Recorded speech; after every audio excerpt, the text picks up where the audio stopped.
Hello, everybody. Welcome in to another episode of the Couch GMs podcast on Wednesday, March 9th, 2022.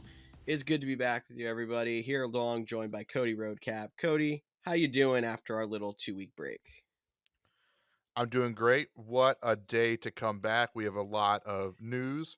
I'm going to spoil a little bit, but Rodgers is back in Green Bay. Super excited about that one, and also excited to kick off season 3 here at the Couch GMs podcast. Season 3 getting going. Obviously, we're still in the off season, but like Cody said, big news today. Rodgers staying in Green Bay might not even be the biggest news, which is crazy. We're going to hit all that NFL news and notes. We are going to do some quotes of the week. I know you guys missed that. I did. We're going to do a little franchise tag review, and we are going to preview free agency with some of the top free agencies position, maybe some dream fits of where we want to see some guys go for some maximum fantasy value. Make sure you find us on thecouchgms.com and our social media channels for more than you get from this episode. Cody, let's jump into the biggest NFL news.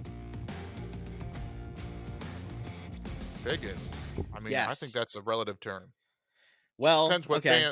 what fan you are determines what the biggest news of Tuesday was, I guess you could say.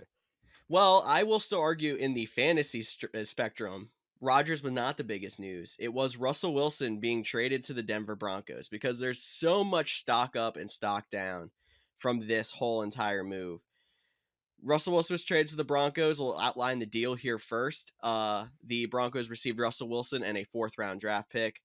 The Seahawks acquired Drew Lock, Noah Fant, promising young defensive lineman Shelby Harris, 2 first-round picks, including the number 9 pick in this year's draft, 2 second-round picks, and a 5th-round pick.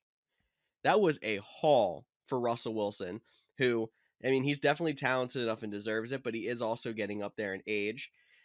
And we have to talk about a little bit of fantasy impact, like I said, because you got to think what happens to like DK Metcalf, Tyler Lockett, maybe now even Noah Fant gets an adjustment going to another team. Is this a big boost for some Broncos wide receivers? Who do you think outside of the quarterback position has the biggest impact in this trade? Well, I think the biggest impact is Tyler Lockett. Tyler Lockett and Russell Wilson have had that, uncoachable, untrainable chemistry between the two of them. The deep balls, I believe they went like 2 years in a row with like 158 or higher passer rating when Russell Wilson was targeting Tyler Lockett. So he's losing his number one option. It's going to take a while for him to build that up in Denver. You would think, you did mention he is 33 years old, so he still has a ton of time left in his career with guys playing into their 40s at this point. He could be with the Broncos for 10 more years. Like, that is definitely on the table. He could be there for a while. But in terms of fantasy, I think Tyler Lockett is the biggest loser of this trade, and I don't know which Broncos wide receiver would be the biggest winner at this point. If it would be Cortland Sutton, if it would be Jerry Jeudy, Tim Patrick, can't forget about KJ Hamler, and the tight end that has, I'm just going to call him tight end O because I can't pronounce his last name. So there's a lot of pass catching options, but which one takes the big step with Russell Wilson is yet to be determined. Definitely. And we can just start calling him Albert O, similar to how they just called Tua. I think that's kind of where the media has come on. So I'm pretty sure it's Owegbunam, but I think I might be saying it wrong. I don't know. He obviously gets a big boost. Hopefully he can be a fantasy relevant tight end next year, taking over the Noah Fant role, and Noah Fant finds a way to have success in Seattle. But I honestly, not knowing the Seahawks quarterback position, knowing that the most talented quarterback on their roster right now is Drew Lock, which is all right, but not fantastic. I Can't am believe very Geno concerned. Smith that dirty. Geno Smith has played one good game, maybe in his entire career, honestly, I will say. So I would rather have Drew Lock personally, but that's just me. The only person who I'm really feeling like could still be a fantasy relevant guy in Seattle next year, unless something major changes, is DK Metcalf. I think he's the talented guy who I would trust the most in the passing game. I agree with you. Tyler Lockett, I think, is the biggest loser of the entire group. And I'm going to say the biggest winner has to be, I think it's Jerry Jeudy. I think Jerry Jeudy and Russell Wilson are going to build a connection even more than a Cortland Sutton or a Tim Patrick will. I think that's the kind of receiver that you're going to see Russell Wilson gravitate to. He's the young star on the rise as well. Although I think it's a big boost to all three wide receivers in Denver. I can definitely see it. There's still something about the fact that they locked up Cortland Sutton, they locked up Tim Patrick. I know Jerry Judy's only going into year 3, so he's not Mhm. ready for a new deal yet. But just because of them putting so much assets into the other wide receivers, I am a little bit worried about how much he'll be used. I mean, they still draft him what 10th overall, top 12, something like that. So he'll definitely don't hear what I'm not saying. He'll definitely be involved. But I do think they'll spread the ball around. I don't think you know, their new head coach is Nathaniel Hackett. He does come from Green Bay. I don't think they'll have, a Devontae Adams-esque player that sees, 60 to 70% or more of the targets. Like, I think it will be well shared. I think they'll try to run the ball through Javonte Williams. They have the pass catchers. It should be a fun offense. Mhm. The big question is I have two questions about this trade that aren't completely fantasy relevant. Okay. Was this trade enough to get them out of finishing third in the division? I think yes, because I've been the person that's arguing that the Broncos are an elite quarterback away from being a playoff team slash potential Super Bowl contender. This puts that there. I think they realize that they have a good, solid young core that's growing, and they were that quarterback away. And now they did sacrifice their future for this, but I don't think they gave away enough pieces. Like Noah Fant, I think is the one that really hurts, but they still have Albert O. They have enough around it that this does get them out of third, at least gets them in the playoffs, maybe even more. Yeah. Well, third can still make the playoffs. We've It seen could. 3 teams make it. I actually think Shelby Harris is the big loss. He was a dominating defensive lineman. You mentioned they already have a replacement on the roster for Noah Fant. Drew Lock was out the door, whether they made this trade or not. So Shelby Harris to me is that's a big hit on their defensive line. If they can get a Miller back, we're foreshadowing to something we're going to talk about a little bit later. Potentially could help booster that defensive line. Um, but they look like a really good Madden team right now. And then you just sim the defense and you actually don't know who's actually playing. But they do have their young guys like Patrick Surtain. They still have Justin Simmons. So they definitely still have pieces. But I think the defensive line, front seven area was well, they'll need to put some effort into. And I think they still have cap space to go out and sign a few guys. And Russ Wilson does only have 2 years left in his deal. Mhm. Um, so I'm going to kind of transition into our next segment, but I'm also going to end it with a question circling back to this one, which the second big news, which I alluded to at the top of the show, was Aaron Rodgers is staying in Green Bay. He announced it today. I know there was a lot of people like, what's taking so long? He literally said he would do it before the franchise tag window closed, and he did. So he stayed true to his word. It wasn't as quick as a lot of people wanted, but he did exactly what he said he was going to do. But my question back to the Broncos was there was reports all over the weekend, all over the 2-week break that we were on, that it came down between Rodgers, the Broncos, and retirement. There was the Colts and Steelers were like dark horses that could potentially get involved, but it really seemed like it was the Denver, Green Bay retirement. Mhm. Do you think one, this trade would have been enough for Aaron Rodgers, or Ooh. do you think this trade for Aaron Rodgers wouldn't have been as much because he's 5 years older than Russell Wilson? I, for whatever reason, feel like Russell Wilson and Aaron Rodgers' values were very similar despite the age difference. I was one who didn't really want my team to go out and get an Aaron Rodgers, not really because of the talent. Obviously, super talented MVP back to back year quarterback. You just don't know how much longer he's going to be around. He's been bullying retirement for the last 2 seasons. So I think paying more for Aaron Rodgers than you just saw in that Russell Wilson trade would have been blasphemy, in my opinion, because you could be completely devastating your next 5, 6, 7 years in future for 1 to 2 years in potential run with how Aaron Rodgers has been talking. So I don't imagine it being any more than that Russell Wilson deal. I don't want to say it was going to be less though, because the Packers seemed to really be playing hardball when it came to getting a haul out of Aaron Rodgers if he didn't want to come back. Yeah, I tend to agree with that sentiment. I do think it would have been similar. Maybe they added an extra first because Rodgers is a 4-time NFL MVP. Russell Wilson has never received an MVP vote, so there is a little bit of contrast, and that so they could have got an extra first out of it. Um, but at the end of the day, I think it was a good trade for both teams. Like, Mhm. I don't understand why Pete Carroll is staying in Seattle, like why he doesn't just retire at his age of 70 and going to go through a full rebuild. But hey, he'll put that on his resume. And the Broncos got their guy, and the Packers fans, we get Aaron Rodgers back. And I will say, as a Packers fan, I had talked myself into it's time to move on. It's Jordan Love time. Let's go get the trade that they just got. You know, maybe we would have swapped out a Drew Lock for a different, maybe it'd been Jerry Judy instead of an extra first, and it would have made a lot of sense. Let's see what Jordan Love did. But boy, when that news broke that he was back, I was all back into being the obnoxious Packers fan. That's like Aaron Rodgers, the best quarterback in the NFL. Prove me wrong. We're going to the Super Bowl, and I'm ecstatic that Aaron Rodgers is back in Green Bay. I did mention there was the retirement or Denver were possibilities, and it's been uh, debunked, but there was reports that there was a 4-year, $200 million contract, 153 million guaranteed. Came out from Ian Rappaport, Rodgers himself to have kind of debunked that. I think that might have been the deal that we've heard about, the rumors. You know, Packers are going to make a quarterback marketing offer to him. I think that was the offer. But there has been some rumblings that maybe Rodgers doesn't want that amount of money because he wants to bring his guys back. He might take less to keep Randall Cobb in town. He might take less to keep Mercedes Lewis in town. He might take less to keep Preston Smith in town. We'll have to wait and see for when the official numbers come back. But George, what are your thoughts on the return of Aaron Rodgers? With how everything was breaking, I was expecting it to go this way. I know you as a Packers fan was trying to like come to terms with Rodgers being gone, but I couldn't see Rodgers going anywhere else.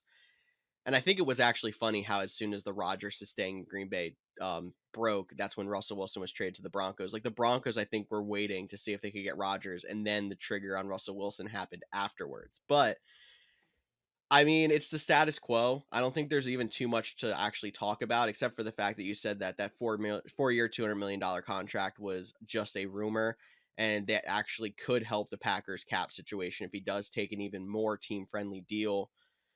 And that's very possible because Aaron Rodgers, the GM, as we started to call him in these last 8 months or so, does seem to want to bring back his buddies or bring in people who he thinks are like actual locker room help and not just this talent that the GM might be whiffing on. So I could definitely see him taking a lesser deal to try to bring some of those guys or keep some of those guys in house if he thinks that that team that they had there last year is the team that could make the run. Will it work? Time will tell. But that's all I basically have to say. It's pretty much status quo in Green Bay, and we don't have to go through hashtag Rogers Watch for about 3 months this year. Hey, you never know. It could always come back. I will say I do think, you know, don't be surprised though if in a couple weeks it comes out and the contract is pretty close to the 4 years, 200 million. Like he did just win back-to-back MVPs. He deserves to get paid. And I'm definitely a proponent of go make as much money as possible. If he wants to take a little less to help some guys stick around, that'd be great. But he has no obligation to do that as a player. As a player, you should be making as much money as you can earn. Um, I know, people will be like, well, Tom Brady took discounts. Well, yes, but he also was married to Giselle, who still makes more money than him.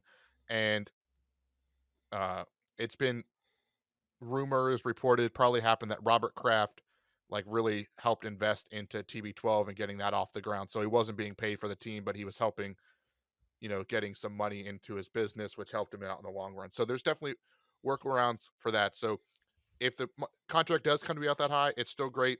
No matter what, we can say cap friendly. Well, he has a $46 million cap hit. Any extension will drop that number drastically. They're still about 26 million over the contract. So even getting that number down to 20 will literally put them essentially where they need to be before the news of the franchise tag, which we'll get into in a little bit. Yes, and while we're on contracts, we might as well talk about the one other deal that was made, and that was Well, one of the the big big wide deal. receiver. The big deal. Oh, what? There was a small deal. Josh Reynolds did resign for 2-year deals with the Detroit Lions. Don't want to overlook Okay. that, but that's not as fantasy relevant or as important as the big deal that you're about to mention. No, I mean he could be the solid number two behind Amon-Ra St. Brown there, but no. The big deal, Mike Williams is staying with the LA Chargers. He signed a 3-year, $60 million contract. $40 million of that is guaranteed. That was one of the biggest wide receivers on the market. He was expected to go make an impact somewhere else, and now he gets to sit as the number two behind Keenan Allen in that explosive offense there in LA. Cody, does this hurt more in like, oh, it really, weakens the wide receiver market on free agency, or do you think this is the best place for him and we can see more of what we saw in the first half of the season last year? I mean, that's the great question that we're going to have to find out. I do think it's probably the best situation for him. He knows the system. You know, he's trusted by Justin Herbert. You mentioned his first half of the season breakout where he was literally unstoppable. He was, a great fantasy asset. He did slow down in the second half, but that has been a problem for Mike Williams. He has had his big games and he's also been inconsistent with fantasy. So maybe he could have went somewhere where he could have been the true guy. They still have Keenan Allen there.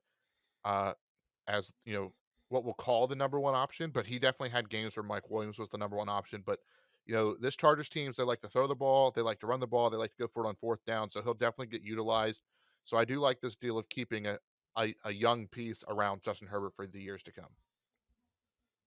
Definitely, I can agree with that. I just hope we see more first half Mike Williams as opposed to second half Mike Williams. But if he's going to be consistent anywhere, I think it's probably staying in the system that he is more comfortable in. So we'll hope for the best there. And just to dilute the wide receiver market even more, Calvin Ridley is not going to be traded because he was now suspended one full season by the NFL for gambling on NFL games while he was away from the Falcons on his mental health break. There was a whole Twitter episode that went on after that of him saying he doesn't have a gambling problem. He only bet $1,500. He couldn't even watch NFL games while he was betting. I don't understand the whole entire thing, but obviously the NFL has to keep betting away from their players because that can lead to game tampering and that kind of thing. The investigation did come back and said that he was not in contact with anybody from the league when he was betting, so there was no, you know, there was no shadiness going on with outcomes of games or anything like that. But Calvin Ridley now, not only does he get suspended for a full season, I'm also told this extends his contract an extra year because his contract literally gets pushed off. Um, so we'll see if he stays in Atlanta. But Cody, what are your thoughts long term? I guess the last time we're going to talk about him for a while because we're not going to talk about him until he comes back, gets reinstated next season.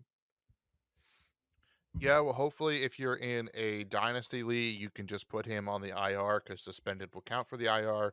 If you're in a salary cap dynasty league, maybe you can drop him during your free cuts. That's a tough one to swallow. Like, depends on how much value he's worth. Is it worth holding on for a year? Do you cut him and try to sign him in free agency next year? That's definitely one that you'd have to watch. But going back to the actual situation. I do know there's a lot of people that have been like a 1 year for gambling. I mean, there's been, domestic violences that have been 4 weeks or 6 weeks, and they're definitely a lot worse than gambling. And I do think for one, I'm not trying to discredit that. Domestic violence is, a lot worse in terms of, you know, actions over gambling, on a few games. But to protect the integrity of the game as the NFL continues to get partnership deals with DraftKings. Hard Rock Casino, the sports book that he used, is the naming rights for the Miami Dolphins. Caesars took over from Mercedes Benz, and they're now the naming rights for the Superdome. Like gambling and the NFL are building this big partnership. It's actually how he got caught. Is they have some sort of connection where if any of their players his name pops up, it'll flag and get sent to the NFL.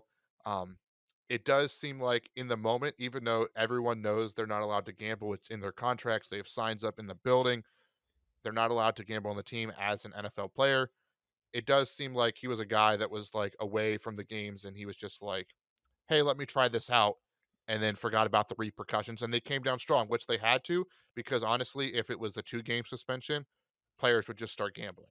They would, Mm-hmm. and you could see the outcome of games being thrown or altered. And one of his bets was an 18 parlay. So like that's how you know you're just like messing around. Like if you're a casual gambler like myself who like puts in 25 bucks at the beginning of the season and once that's up, I'm out. Like maybe I'll jump in on a promotion or something like that for a big game. But yeah, you throw $1 down. Well, in his case, he threw like $700 down on an 8-game parlay to That's like his win. $1 though. Right, exactly. So I definitely see like I understand where people are coming from on like it's like the punishment doesn't seem as or seems more severe than the actual crime, or maybe crime is not the right word of the Mhm. action.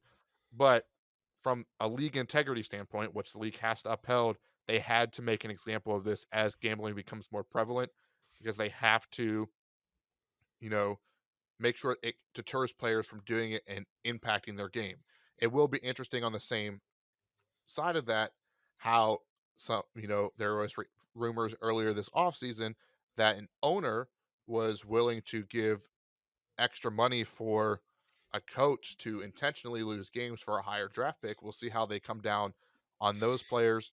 And it's also worth noting that Calvin Ridley also bet on the Falcons to win when he was, even though he wasn't there. So it wasn't like he was betting for them to lose and then he was, a part of throwing games or anything like that. He was betting for them to win. It's definitely a weird situation that was happened on Monday and was completely overshadowed by Tuesday. Pretty much. Yeah, this was like I was expecting this to be the top headline as we were coming into this episode, and then Tuesday the world exploded. And this got pushed Biggest all the day of way the down to offseason. what? Fifth? Yeah, biggest day of the offseason. We were going to come back today anyway, but we picked a great day in advance here. The other big news to talk about, because this was the franchise tag deadline day, we have the final franchise tags. I will name them all off, and then Cody, you can go ahead and name who you think is the biggest deal. We had the Cowboys tag tight end Dalton Schultz, the Chiefs offensive tackle Orlando Brown, Bengals tag safety Jesse Bates, the Dolphins tight end Mike Gesicki, Browns tight end David Njoku. So the tight ends getting 3 tags I thought was very interesting. Um, Jaguars offensive tackle Cam Robinson, and then the news that came out after the Aaron Rodgers news is the Packers tagged wide receiver Devontae Adams. Cody, other than Adams, I'm just gonna throw that out there at first because I feel like you're gonna say Adams, the Packers fan. Who is the biggest deal of the franchise tags here? Man, that's a great question, George. There's a lot of good candidates for, best franchise tag. If I had to pick one, it's not, fantasy relevant, but it would probably be Orlando Brown for the Chiefs. That was their big acquisition last year. They're hopefully going to work out a long-term deal, and you got to protect Patrick Mahomes. I think, obviously Devontae Adams is the one that makes the clear 101, but both him and Chris Godwin, the team is in hopes of getting long-term deals out of those. So we'll see how many of these guys end up playing on the franchise tag versus how many of this is just keeping them around until July and they work out a long-term deal between now and then.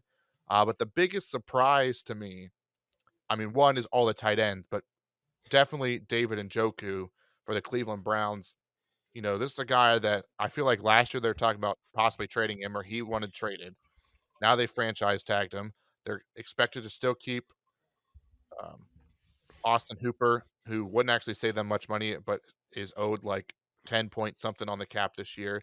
They have the young guy in Harrison Bryant. So this move to keeping all 3 tight ends is definitely, you know, an interesting one. And it helps no one in fantasy because the Cleveland Browns tight ends will be once again unusable. Man, I just keep thinking that because they have the lack of wide receivers, they're just trying to stack every other offensive position to see if it'll work. Like they're keeping the 3 tight ends. They have the 2 really good running backs. Like I don't know what else it could be. I was going to say him as well as I really wanted to see him go somewhere else and see if it is the Browns or if it's him. I mean, we saw what happened with OBJ. Maybe there's a chance that Baker Mayfield's holding back David Njoku as well, or the system in general, because he's not getting as many snaps as we wish. We know he's a talented pass catching tight end.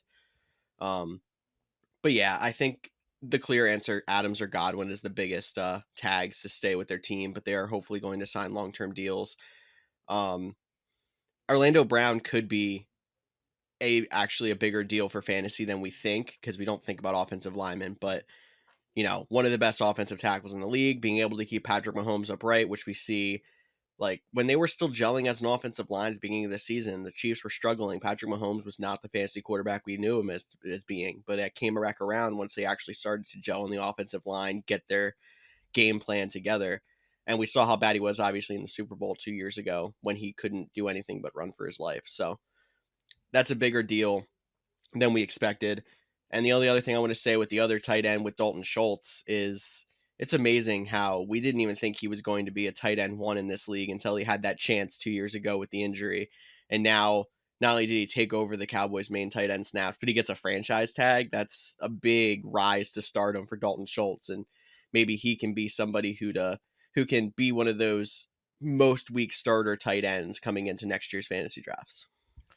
Yeah, I think Dalton Schultz and Mike Gesicki both fit into the category of guys I expect to play on the franchise tag. Mhm. Dalton Schultz was hit a 1-year wonder this year. He did, come in for Blake Jarwin, but he wasn't as productive as he was this season. Was it a 1-year wonder? Does he go back down? Or is he a guy that you can plan for having long term? And Mike Gesicki, he's been up and down as he has shown signs of promise. And so I think these guys are literally going to play it out and try to, have their best season and get big deals. Those would be the two guys I would think be the least likely to get a long-term contract out of this situation. Definitely. And then I have one more guy to talk about here who did not get franchise tagged, someone who the league was a buzz thinking he would.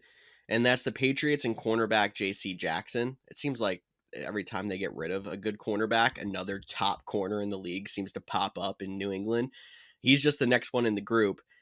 Are you shocked that he was not franchise tagged? Do you think that he's still going to get a long-term deal done, or is he going to walk like every other seemingly, great all-pro corner from New England?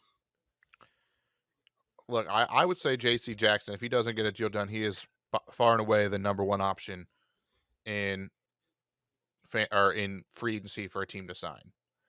With the caveat or the asterisk that if you are a young quote unquote star and Bill Belichick doesn't want you, what's that about? Like that, I there just because of how much respect Bill Belichick has garnered. But at the same time, I think Jason maybe he just priced himself good. Maybe they can't spend as much because they spent so much last year in free agency. I heard on the Pat McAfee show they were joking around that because like they don't even know who's going to call plays in New England now that they left. If it's going to be Bill Belichick himself, we know him as a defensive guy, but Bill Belichick might do it. Will Joe Judge call plays? Like there's a lot of turmoil on that offense. So they were like, hey, why don't we maybe they almost forgot about the defense and forgot about JC Jackson. They're going to, play it out that way. Maybe they come in offensive powerhouse. We'll have to wait and see. But hopefully they can work out a long-term deal. I think he is definitely a guy, and I think it's a very different situation than Stephon Gilmore because JC Jackson is still young. This is his opportunity for his first real contract.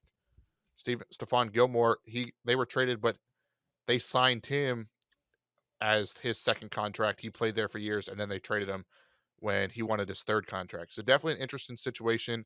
And another situation I think is interesting, a guy that didn't get it, which is kind of surprising, was the Titans didn't tag Harold Landry, their pass rusher, outside linebacker. Again, not a lot of fantasy value unless you're doing IDP. I don't know if that's because they signed Bud Dupree to a pretty big deal last year, but Landry has been a dominant force on that team. He's only going to be 25 this offseason.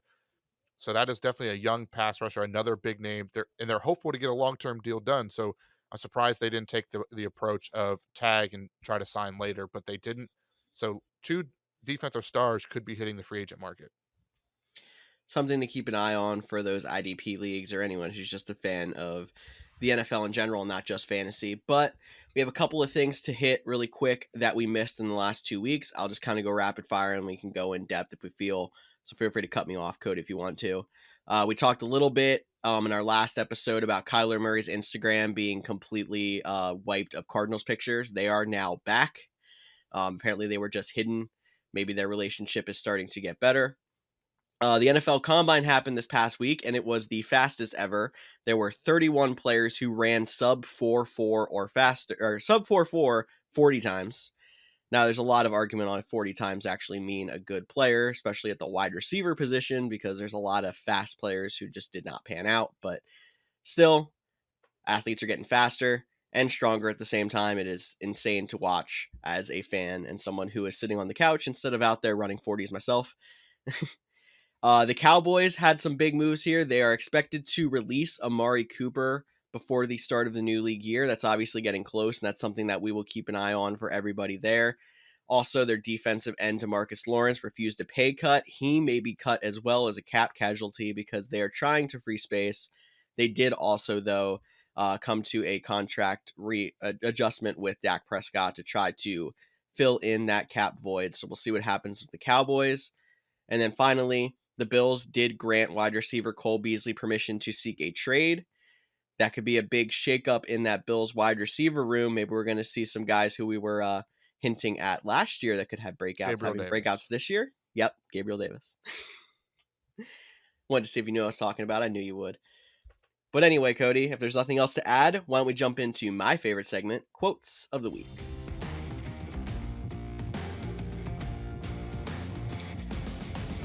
Quotes of the Week have a very mile-high feel this week, actually. It's kind of funny. And it's nothing to do with Russell Wilson, even on top of it. Let's start off with rookie running back Javonte Williams talking about his rookie year. He said, quote, "I definitely did more than I expected." What does that even mean? Why would you even say that if you would? I think that's the biggest thing that I was kind of like, what? Yeah, this is definitely one of those quotes that definitely draw you back. And I'll be honest, we definitely did this quote based off of the article titled. I didn't read the full article. So, maybe it was, maybe he went on and said, we had a great guy in Melvin Gordon there. I thought he would I didn't expect to get as many opportunities. Maybe it was something along those lines.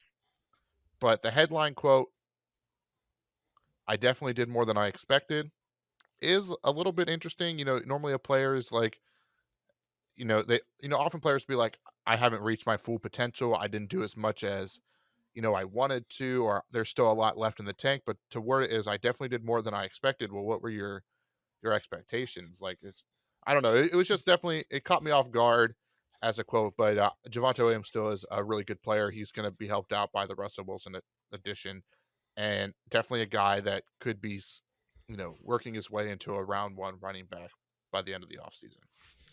Definitely, and a lot of that's going to depend on what happens with Melvin Gordon, which we will talk about in our next segment. But now on to Von Miller. We know Von Miller was traded away from Denver to the Rams, went there, won himself a Super Bowl, and now posted on Twitter this past week, quote, "I kind of want that old thing back." And then put the number 5280, which is the amount of feet in a mile. So Mile maybe House he wants Stadium. to go back.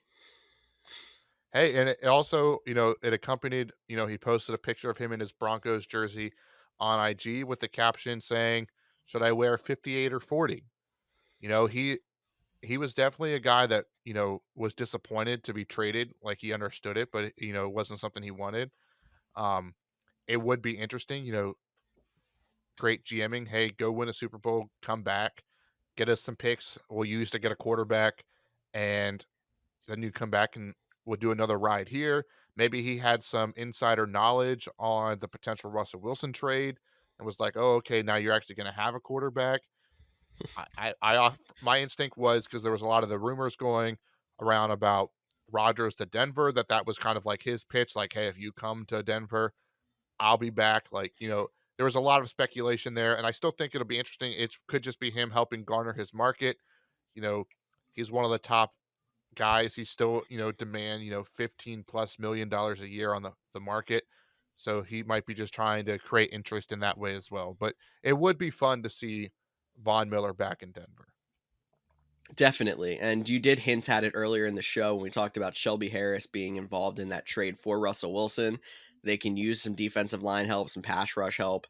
Von Miller would be a perfect fit to go back, especially if they're going to push the chips in and go all in. It seems like there's interest on both sides. We're obviously not going to find out until at least the 14th when legal tampering starts. But we have one more mile high quote, and it comes per TMZ Sports on Twitter. Antonio Brown is, quote, "extremely serious about purchasing the Broncos with Kanye West." What the heck does that? No. Hey, it's definitely a weird situation. If anyone doesn't know out there listening, the Denver Broncos are up for sale. Uh, there was about 16 or six different financial groups that are interested. Peyton Manning's a part of one. that's interested. John Elway is a part of one that is interested.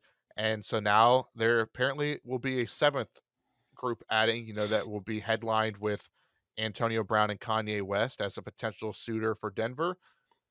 Definitely would be interesting to see, Antonio Brown getting an opportunity to be an owner. Like, would he hire himself? Could there be a conflict of interest if he gets another job? Would he force himself onto the team? Like, these are all great questions you'd have to ask. Would he give himself a huge contract as a player and an owner? I think it's more of just, him just talking. I don't actually think this will actually come to fruition. But, just think about in the back of your mind that it's not a 0% chance that Antonio Brown could become of an ownership group for the Denver Broncos. Yeah, I think it's very interesting if he would become an owner, or at least a part owner of the Broncos, if he would try to get himself onto that team, because he's not retired.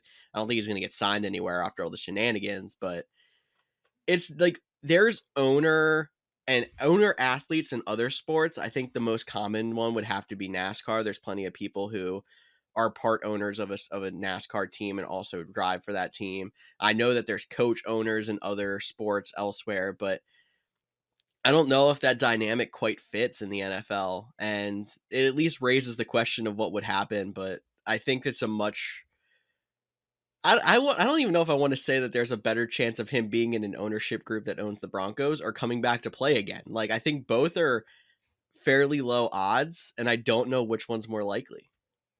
Yeah, and I think it's also worth noting, like, you know, it what that was pretty much it for this one. There wasn't too much talked about him being a part of an ownership group, which is great. Like, are we talking like he has about as much say as Patrick Mahomes has with his ownership stake in the Kansas City Royals? Which is probably what it's like. Aaron Rodgers and his ownership stake in the Milwaukee Bucks. Like, so we've seen players become partial owners, minority owners in other sports. We haven't seen an NFL player become one in the NFL quite yet. And I wouldn't be surprised if Antonio Brown is a part of it, but it, in all likelihood, would be such a minor role. He wouldn't be the owner that people are, referencing when, they're going to the ownership meetings. He most likely won't be there. It'll probably be someone else of the ownership group. But I think that wraps up our mile high edition of quotes of the week. So why don't we get into a free agency preview?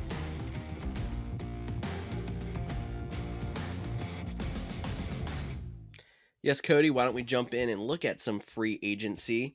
I think it's good to start this segment off by saying that the teams do have until the 16th of this month to re-sign their players. The legal tampering period for free agents to talk to teams outside of their own is the 14th.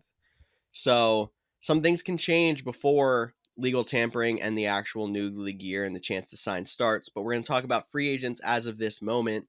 And we're going to go through each position, kind of give some tops at each position, and kind of talk about where we would like players to go. So I think I'm going to start off with the quarterback position here. The top three we have on our list are Mitch Trubisky, Marcus Mariota, and Jameis Winston. I'm going to start off with Mitch Trubisky here because I think he does have a good chance of being a top 32 quarterback in the league. I know there was a lot of bad taste in mouths from people after the whole Bears thing, but I think if this last year taught us anything, Matt Nagy was not doing him any favors, and he is really not the worst thing that we've seen out there. I would not be surprised if a team like Washington went out and got someone like Mitch Trubisky to use as a stopgap quarterback until someone else came up or we had a better quarterback draft class. Yeah, I definitely think what you have to look at is for the quarterback positions. And one, I actually going to digress. Just also a reminder, George did mention these are free agents at this exact moment. We are the week before the new year league starts. All the teams have to be in compliance with salary cap as well on the 16th. So we will see quite a few cap casualties join this list, which we'll definitely talk about on next week's show as we start getting into free agency. But for the quarterbacks, Mitch Trubisky, Marcus Mariota, Jameis Winston. Winston, he is coming off the ACL injury. I think the best fit for him is, another year in New Orleans. We'll see without Sean Payton if that's actually a possibility. Mitch Trubisky, though, is an interesting one. You brought up Washington. They were rumored to also be in on Russell Wilson. They actually offered more first-round picks than Hmm. the than the Denver Broncos did, but Seattle wanted him out of the NFC. So that's why they ended up going with Denver. But they did offer 3 first-round picks for um, Russell Wilson. So they're definitely looking for the quarterback market. Some names that we could be, watch for trades would also be like a Jimmy Garoppolo, maybe a Kirk Cousins. That one's going to be a little bit tough because the Vikings are over salary cap. He has a big cap number. They have to get underneath, and trades, even though they agreed to a trade today, it still doesn't actually officially go through until the 16th. That's also something worth keeping in mind. And then, so for me, I think Mitch Trubisky, I do like the Washington fit. I think that would make a ton of sense. I think he would compete well there. Pittsburgh is another name. I think would be a good fit. I think both him and Mariota would be better than Mason Rudolph. And I hope. I have 2 questions on the quarterbacks, and I'll start with this one for Okay. you. If you're the Indianapolis Colts, Mm-hmm. Mitchell Trubisky or Carson Wentz? I'm probably going Carson Wentz. And call me crazy. I was hoping you would say Mitch Trubisky, Marcus Mariota, or Carson Wentz, and I might say Marcus Mariota. Interesting. So, all right, I have a second part B Okay. to I this figured you'd question. follow up with that, so go ahead. So do you have Trubisky or Mariota higher, or who should be the top quarterback free agent? Maybe it's just because I'm a little biased, like recency bias, and I saw Mariota like play successfully in the little bit of time he did get to like get some snaps in Vegas, but he looked pretty solid. And you also have the recency bias of Trubisky looking bad in Chicago the last time he played because that system was trash. So honestly, I almost feel like it looks like what kind of system you're looking to run. If you're looking to run that more like next gen quarterback kind of system where you have a mobile quarterback that's good outside the pocket, can run for yards, Mariota's your guy. If you're looking for a more traditional pocket passer that can break the pocket when he needs to, I think that's more the Trubisky kind of status. Um, I personally would rather have Mariota, but I would not argue with teams who would say Trubisky's better. I can understand that. And then my actual other question was another name that is going to get talked about now. I don't even think he's on the trading block unless somebody offers something pretty high, but that would be Jordan Love. Aaron Rodgers, obviously, we've talked about it a lot. He is coming back to Green Bay. Jordan Love will be going into year 3, but is still only 23. That is, as he's a few months older than potential first round pick Kenny Pickett. He's about 8 months older than potential first round pick Malik Willis. So he's definitely still a young guy.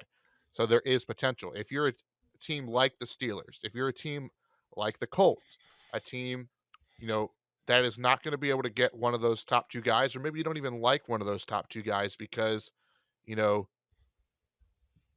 it isn't a deep draft class. And if you're trying to, what are your thoughts? Again, I don't know if he's going to be available. I don't even know. Like, do you have to give a first round pick to get him back? Do they have to recuperate? Would they be willing to take a second round pick at this point?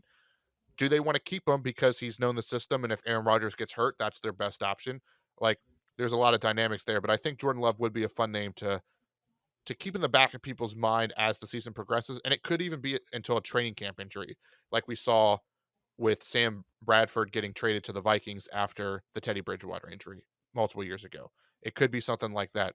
But again, there's not a lot of great quarterback options, but there's also not a ton of teams. There's a ton of teams that need quarterbacks, but there's not a ton of teams that I think any of these guys move the needle enough to go out and make splash plays for.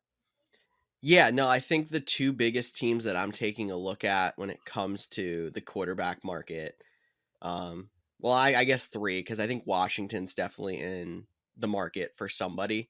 But New Orleans, because they're potentially losing Jameis Winston. I'm not convinced Taysom Hill's the answer. I don't know if they are. Obviously, he has a big contract if he plays quarterback, not as big if he doesn't play quarterback, but it's still a lot of money.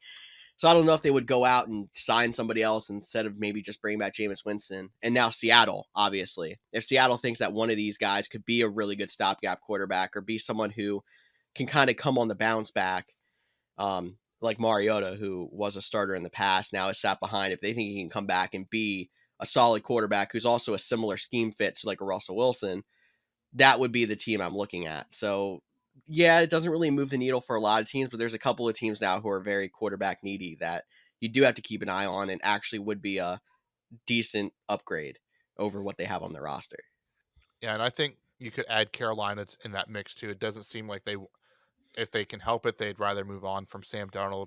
But again, how much different is Jameis Winston compared to Sam Darnold? He looked better last year in times, but Sam Darnold looked good at times too. So quarterback is definitely an interesting situation. And like I mentioned, there's not a true guy. You know, if Marcus Mariota goes to the Washington football team, it's not like that's going to make me pick, Terry McLaurin any higher or think we're going to have a huge breakout for second-year player Diami Brown. Like, there's not a lot Yeah. of guys, and again, I don't think there's much difference between Trubisky and Carson Wentz on how I view like a Michael Pittman either. So quarterbacks don't really move the needles, but running back, I would probably say is the deepest position, probably because it's one of the most not undervalued, but non-important Underpaid. position. I don't even know if underpaid is the right word. It's just because they're almost becoming a dime a dozen. Like you can find a good running back in round 5.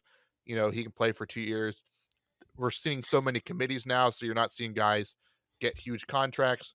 Literally, the Cowboys are cutting a bunch of people because they gave all that money to Zeke. The Panthers are taking calls for Christian McCaffrey because of his big contract. They all start to, have big cap numbers starting this year. But the free agent running backs are Melvin Gordon, or I shouldn't say, no, this is not the list of all of them, but our top guys available would be Melvin Gordon, Leonard Fournette, Cordero Patterson, James Conner, Chase Edmonds, Ronald Jones, Sony Michel, David Johnson, Marlon Mack, Raheem Mostert, Rashad Penny, and J.D. McKissick and George. I hate you for not you just put Edmonds, and I was like, who is that? And Got I him. had to think on the fly. So, but out of those guys, what would you say is the top option, and what team do you think makes the most sense for one of these guys?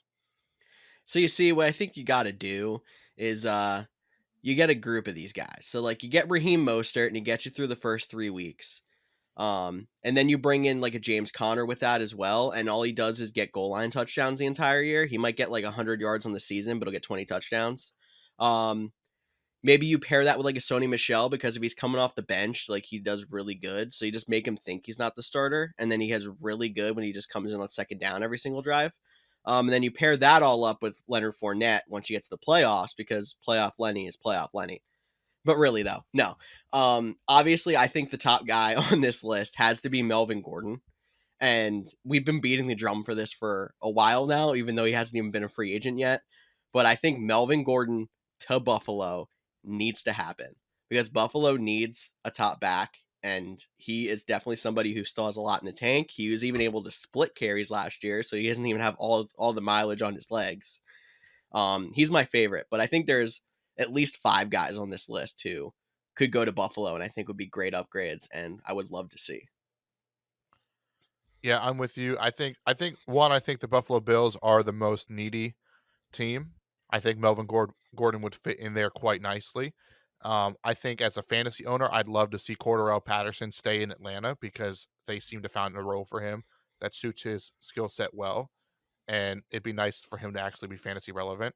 They could be looking for 2 guys because Mike Davis didn't perform that well either. The Seahawks, they have some interest in Rashad Penny returning, but they were quoted not going to get into a bidding war. But Chris Carson had the neck injury, so his status could be up in a question. So I do like that one. One of these teams, like which one of these guys would you say would make you excited if they went to like the Houston Texans, who will probably once again be looking for a running back?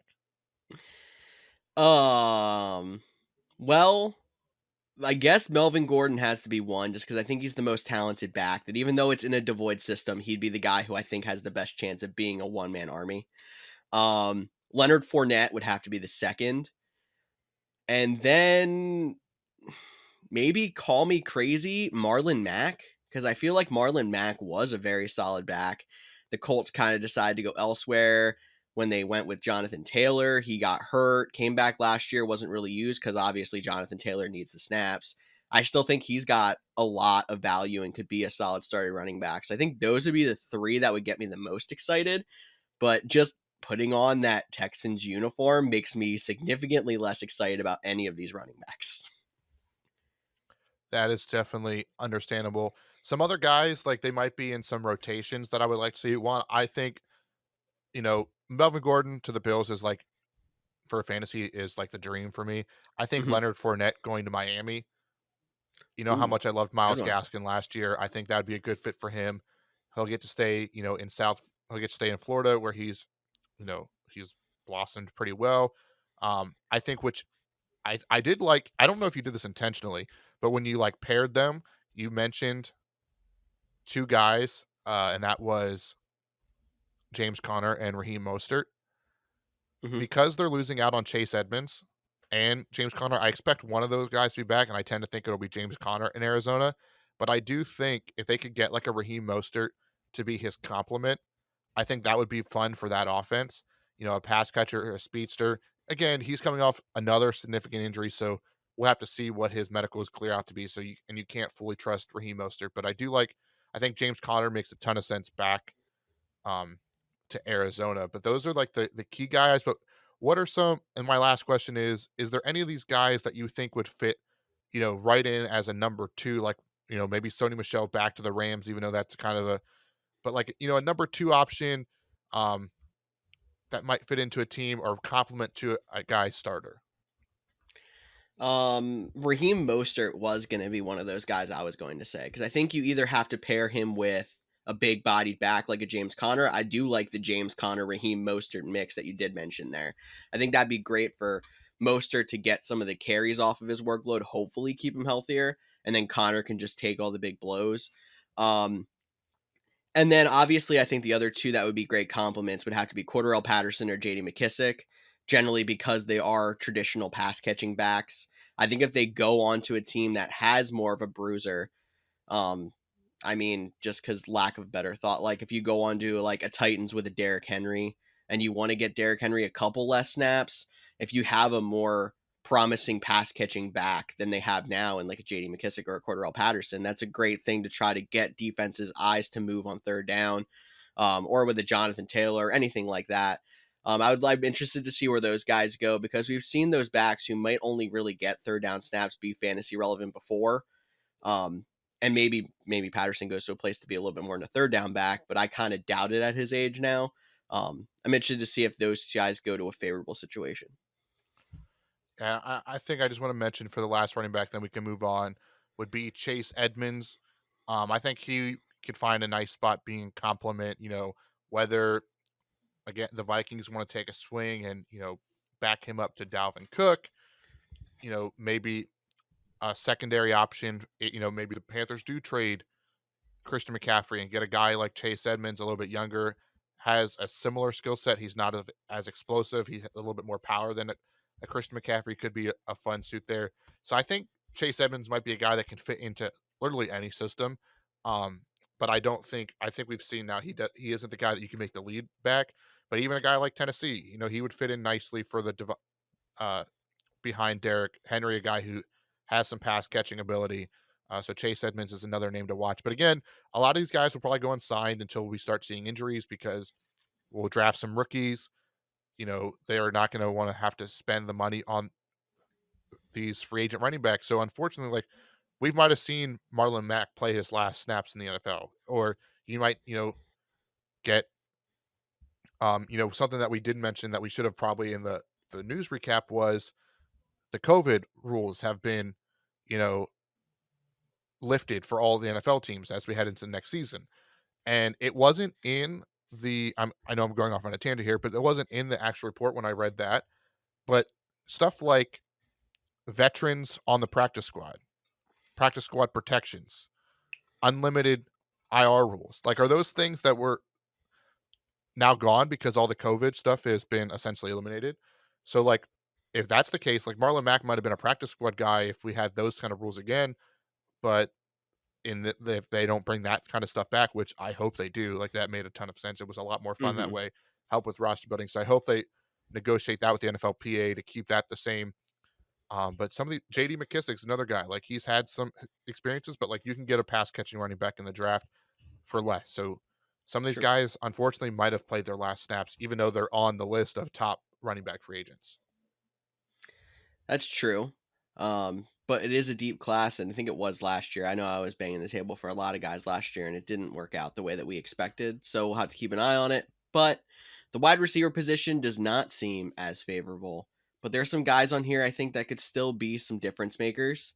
A couple guys we have in our tops. We have Allen Robinson, Jamison Crowder, T.Y. Hilton, A.J. Green, Odell Beckham Jr., Christian Kirk, DJ Chark, Michael Gallup, Marquez Valdez Scantling, Juju Smith Schuster, Will Fuller, and Cody put on the list just for me, Byron Pringle.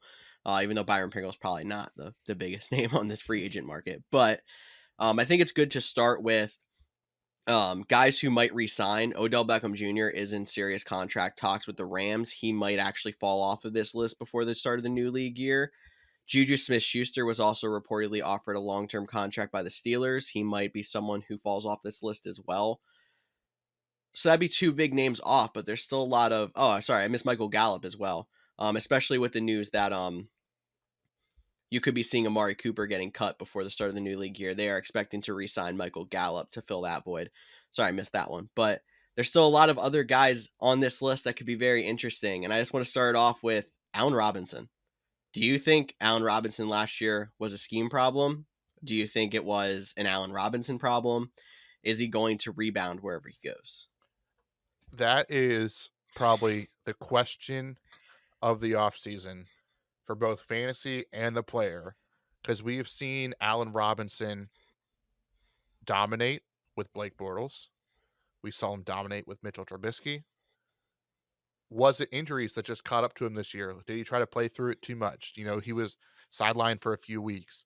Are we, do we put too much credit into Justin Fields in his rookie year? I do think Allen Robinson is still a talented wide receiver, and I do think you will find. I'm not saying he's not going to find himself on another team. He might have to sign a 1-year deal, like a 1 year. It might be a high number, but it might just be a 1-year kind of deal, or maybe it's a 1 year, 12 million up to 16 million if he hits all his benefits, or something along those lines. And I think there's a lot of good fits for him. You have to include the New England Patriots. They like to go after wide receivers like that. They have a lot of speed guys. They don't truly have it, a possession guy. It's what they thought N'Keal Harry could be, but he hasn't been that guy. So maybe they'll go for a little bit more veteran option. I think he would complement a Tyreek Hill really nice in Kansas City, as much as we don't want another option there. You can't rule that one out. Um, the Packers were interested in him the last time as a free agent. Now he did pick the Bears over the Packers. We'll see if they still have interest in him if they want to go younger. I do think he'll have a good market, but he could also. It'll be interesting to see. Does he go for a 1-year deal to try to better his value for the next season, or do you think he goes to like a team like the Houston Texans or a team like the Miami Dolphins, who might have a little bit more cap space, but are like, hey, we'll give you, a big, similar to like the Giants did with Kenny Galladay. I think Kenny Galladay had some offers as like a 1-year deal, and he ended up taking the long-term money, which actually worked out better for him because he got hurt a lot. Mm-hmm. But I could see Allen Robinson's market being very slim or very similar to how Kenny Galladay was last year. That's a great point. And it's also worth noting Allen Robinson is older than someone like a Kenny Galladay. So betting on yourself after you've been in the league for 5 or 6 years, I think he's been in, is a lot different than betting on They're yourself actually when the you've been in same the league for age. 3. Really? They're both 28. Now, Wow. Okay. It doesn't seem like it should be that way. actually, so Kenny Galladay is younger because he was born in November, and Allen Robinson was born in August, but they are both born in 93. Well, I take back what I just said there, but I still think after having that bad of a year, it's going to be hard for him to find a team to give him a long-term deal that's more than like I don't know, $6 million a year or something like that. I mean, his value. There's probably going to be a desperate team that's desperate for a wide receiver that does go out and actually pay him that and offer him more than a year. But I think he is better off taking the 1-year contract, hoping he can cash in a 3-year deal on the other side, play till he's 32 then, and retire after that. But I'm very interested to see where he goes. I mean, there's a lot of teams out there looking for wide receivers, and the wide receiver market's kind of fizzled in the last 24 hours, even with Mike Williams coming off the market, Chris Godwin coming off the market, Devontae Adams. So Allen Robinson's almost the top dog left, and we'll see if like the Eagles are probably looking for a wide receiver to complement Devontae Smith. The Browns should be looking for another wide receiver to go with Jarvis Landry. We'll see if any of those teams decide to make an offer on him, and if it ends up becoming even a bidding war of I'll give you 2 years, I'll give you 3 years instead of the 1-year deal. Yeah, I think the Browns would actually make a ton of sense now that you mentioned them out loud. He's a little bit different style than Jarvis Landry. He'd be another pass catcher, a bigger body for what we assume to be Baker Mayfield. It doesn't seem like they'll be moving on this offseason. So I do like that fit. But you also mentioned a lot of other teams that, might need a number 2 wide receiver, and there is 3 young number 2 options, technically 4, but I'm excluding Michael Gallup because I'm pretty sure he's going back to Dallas. And that's Christian Kirk, DJ Chark, and MVS. I think these could be some of the bigger names on free agency. Teams that are looking, they might have their top guy, but they're looking for a true number 2 option. Whether that's the Colts with Michael Pittman, you could argue if he's a 1 or a 2. I almost said the Washington football team. The Commanders Ooh. they have Terry McLaurin, but they've drafted some young guys, but maybe they want to upgrade there. The Packers, Alan Lazard is a restricted free agent, so he should be back. But do they want to add some more speed or a person to replace MVS? Will they go through the draft? So to me, I think the 2 most intriguing names, or the 3 most intriguing names, are MVS, DJ Chark, and Christian Kirk. I think they'll all benefit. I think they'll all be those borderline flex players. Unless like they go to like the Baltimore Ravens, and I'm probably out on those guys of being potential options as fantasy relevant. But I think they're all 3 could be guys that are, they're still young, they're still fast, they'll have their weeks where they're top 10 finishing, but could be flexible options throughout the fantasy season. It's also interesting that they're all very similar style wide receivers. The speed receivers take the top off the defense kind of guys. Will Fuller included in that as well as someone we mentioned on our top list. But I kind of want to wrap this segment up with the vets. So Jamison Crowder's been around a little while. T.Y. Hilton has said he's not done playing football, even there was some speculation he was going to retire. And then old man A.J. Green, who kind of revitalized his career a little bit this past year, was played a lot more solid in a crowded wide receiver room than we expected there in Arizona. Is there anywhere you think that would rather go for an aging wide receiver as kind of their complement, wide receiver 2-3, instead of trying to go for one of the young guns? See, I think you can look at T.Y. Hilton and A.J. Green as both candidates to return to their current team. It might not be before the start of free agency. It might be after. But there's some guys, T.Y. Hilton not in the Colts just seems odd. Mm-hmm. To me, it could be different. But we thought that about A.J. Green before he went to Arizona. Yeah, but I still thought A.J. Green had a market and he was still signed pretty early in the free agency period last year. Like I'm talking like T.Y. Hilton, like he might not re-sign with the Colts until like June, like right before like because he's mini just not camp. getting offers elsewhere. Right. That's what I'm trying. Fair. AJ Green could be in a similar situation, but I do think he'll find his way back to Arizona unless, maybe a team wants to, again, I'm going to throw the New England Patriots out there, not so much for T.Y. Hilton, but for AJ Green. Like AJ Green would be, a nice compliment to that young wide receiver room that has, Jacoby Myers, it has Nelson Aguilar, it has Kendrick Bourne. They have those, I don't want to say playmakers because they're not all playmakers, but they're, you're down the field and they're looking for a more possession guy. I think AJ Green could fit that role, but I do think AJ Green is in his point where he's going to want to go to a quote unquote contender. So that's why I think Arizona has potential. If for some reason OBJ falls through, like you might see one of those guys, but no, I don't even think that the Rams might be interested because they still have Van Jefferson, Robert Woods, and Cooper Kupp. Like I think That makes a ton of sense. So I don't think there's going to be a lot of markets for the vets, especially because this year's draft, there's no true number one wide receiver, in my opinion, in this year's draft. There's no Jamar Chase in this draft. There's no CeeDee Lamb in this draft. But there is a lot of guys that have potential to break out. And, one of them will probably end up being a true number one. But, we're looking at a lot of guys. I'm going to compare them to like Brandon Ayuk. Not so much, not everyone is like a Brandon Ayuk play, like height and speed, but his rookie season, he showed flashes that he could potentially be, you know, a quality number two, potential number one wide receiver. And I think we'll see a lot of these guys, and there's a lot of fast guys that might not be, might replace, like, get a young T.Y. Hilton that can take off, take a ball 70 yards to the house, which he probably can't do as much anymore in the third or fourth round because there is so much speed in this draft. So definitely interesting. The wide receivers, it's not a great year to need a wide receiver. There's not a lot of options. I think Amari Cooper, if he gets cut though, that is like the clear cut number one, like wide Mhm. receiver option. I think even teams we're not talking about, like your Philadelphia Eagles, like I don't think they're going to be in on Allen Robinson. Like they might take a swing at a guy like a DJ Chark or a Christian Kirk or, an MVS or one of those guys that are still younger, to come in with a Quez Watkins and a Devontae Smith. But if a guy like Amari Cooper hits the market, like I think that puts them right in the category. I think Mhm. it'll put, heck, I think there'll be at least 10 teams trying to vie for Amari Cooper if he hits the list. So that's going to be the big domino to fall.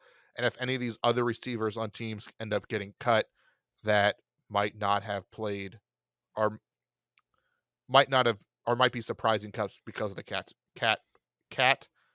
wow, cap situation. Like Adam Thielen, that's another name to watch. Like he could become available because of the Vikings salary cap situation. It's a long shot at this point, but he is another name that could be, available next week that we're not seeing at this moment. That's true. And there's one more thing. I'm going to kind of transition us into tight end with this question as well because we have to keep moving. But one thing we're not really looking at is there's a lot of Arizona Cardinals on this list. AJ Green and Christian Kirk are two we talked about. In the tight end position, Zach Ertz and Max Williams are both free agents. They were both Cardinals.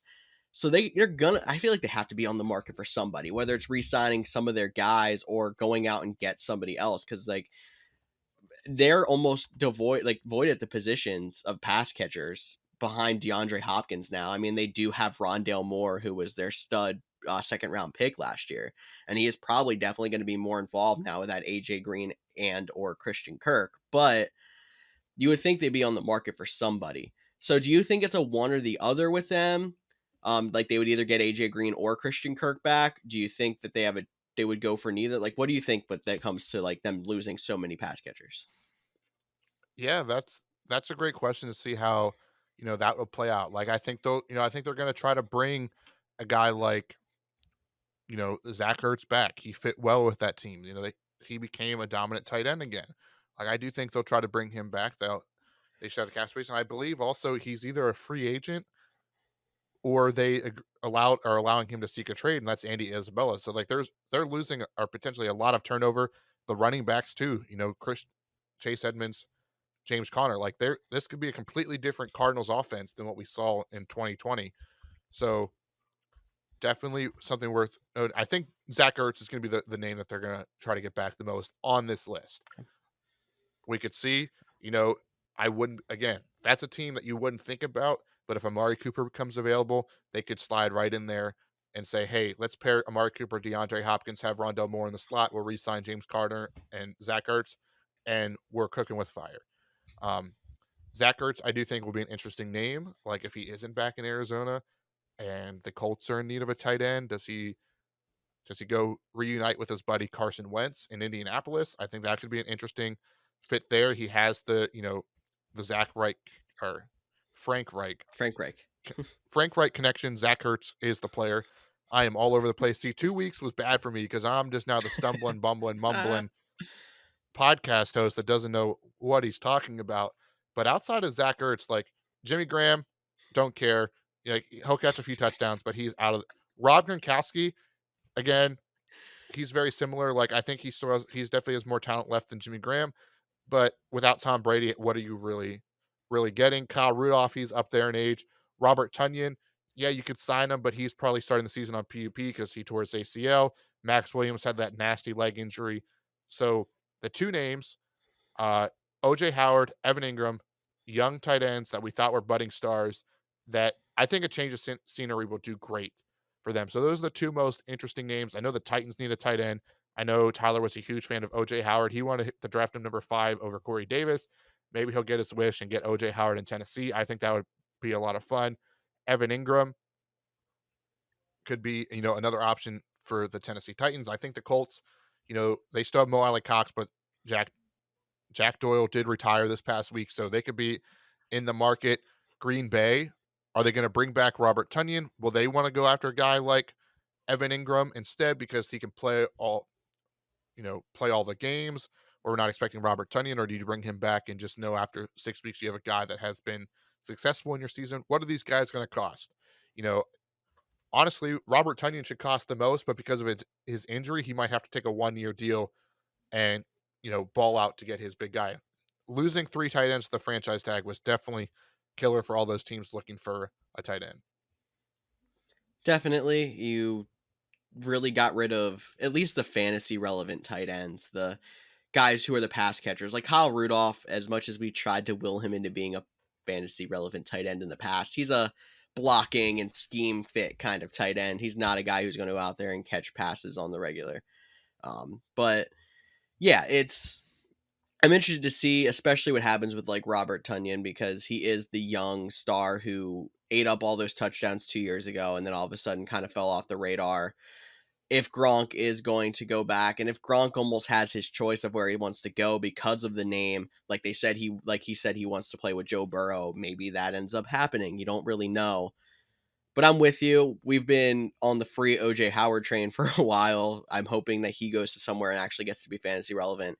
And Evan Ingram, I almost feel like I'm off on him now because of how much he's struggled, but there's no doubting that he is a very talented tight end who should perform better if he ends up in a better situation. It I just have my depends dream on fit for how him. good. Okay, what you got? Your favorite team, the Chargers. Replace Jared Cook. I like Donald Parham. He's an exclusive right free agent, so he's guaranteed to be back essentially. But I think an explosive tight end, pair him with a young quarterback. Let's see what he can do in that system. He's going to be option essentially, like you can argue number 4 or 5, whether because Mike Williams, Keenan Allen, Austin Eckler out of the backfield. Those are their top 3 pass catching options. You'll still have Jalen Guyton. I believe he's not a free agent. If he is, I apologize, but Josh Palmer, the rookie, will replace it if not. So like he'll go to a place where he could flourish in the tight end role, but that he won't have the pressure to succeed, which I think he had the last couple years in New York. Wow, I can't even. Again, we got to wrap this up. I'm getting so brain confused of where we're talking about. But yeah, Evan Ingram to the Chargers, pair him with Justin Herbert. That's a lot better option than playing with Daniel Jones.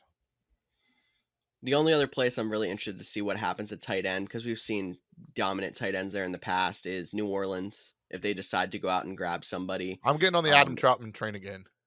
You're getting on the Adam Troutman train again? I think. We'll see who the quarterback is. Yeah, obviously. I mean, it could end up being they sign, Evan Ingram or OJ Howard, and that's exciting. But if they don't have a quarterback, it's not going to make a difference. But they've talked about the want to get pass catchers around any quarterback or, if in that system. So we'll see what happens there if they decide to go with a tight end or stick with Adam Troutman. But yeah, Cody, I think that wraps up everything we have to say about free agents. So you can For sure. get your stumbling here into the outro. Yeah, stumbling, bumbling, mumbling, podcast host.